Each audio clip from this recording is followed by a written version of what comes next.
welcome back to Ninetale Hobbies. We're just going to jump straight into this one. This is the newest for the series, Noob for the Noob God.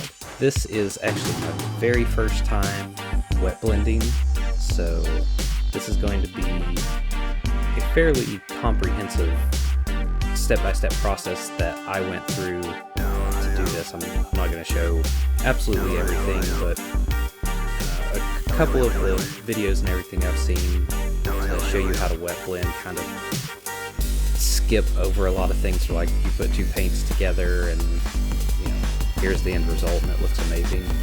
And being that this was the first time, I wanted to kind of show the struggles that you might go through. And I only use 4 paints on this cloak. I use Heavy Ochre, Fire Lizard, Demonic Yellow, and at the very end I use Ice Yellow. There's no blacks or whites or anything that go into this. And so yeah, Heavy Ochre is going to be my darkest tone, Ice Yellow is going to be my lightest tone. And a lot of times you hear, don't do wet blending on wide open spaces where it makes it hard to do on cloaks, everything. And it was actually, there are tricks to it. There's just things that you have to practice to get it down. But I don't think that this cloak was any more difficult than any other space. And yellow is not the most opaque of paints, so it actually kind of afforded me a chance to practice repeatedly, which, depending on how you look at it, could be a good or a bad thing. But the first coat kind of let me set my highlights and lowlights, where I wanted the darkest parts to be and the lightest parts. Yeah, so I got a good chunk of practice in on this, and by the end I feel pretty comfortable doing it on any other space, even if it's smaller. If you're looking to wet blend, definitely give it a shot. As you'll see in other tutorials, it's load your paint brush up with as much paint as you can. Load it down on your mini, whatever you're painting. Clean your brush, go to your next one, load it in, and clean your brush and kind of feather them together. But I didn't do the feathering in between. I just kind of let the paints blend themselves, and it seemed to work just fine. I think if I was using 2 contrasting paints or something, that the cleaning the brush and feathering in between would be good. Yeah, it starts to lay down. It looks a bit muddy in the middle.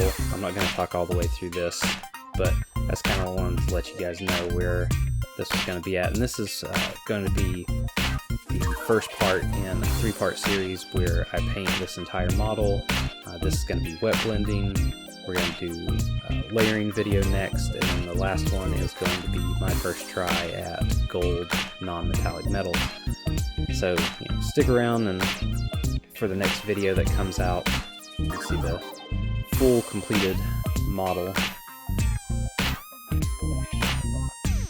Yeah, it's just going back and forth while the paint's still wet, working very quickly.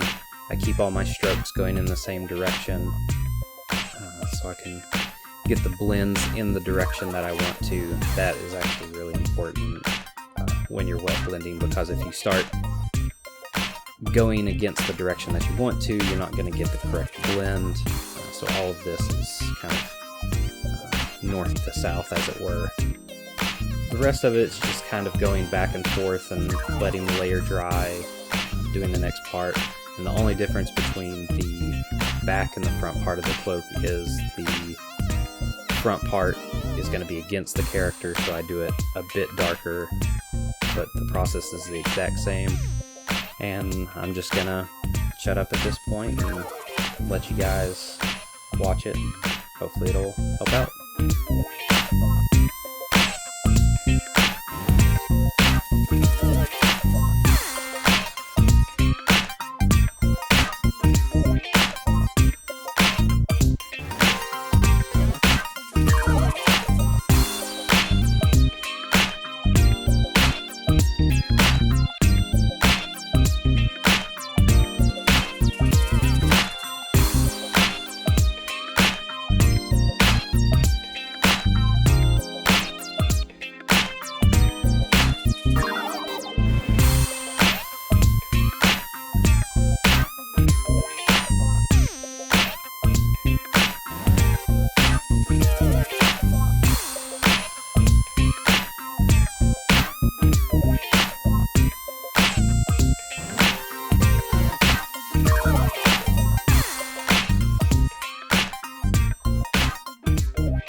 start again. It's a rich thing.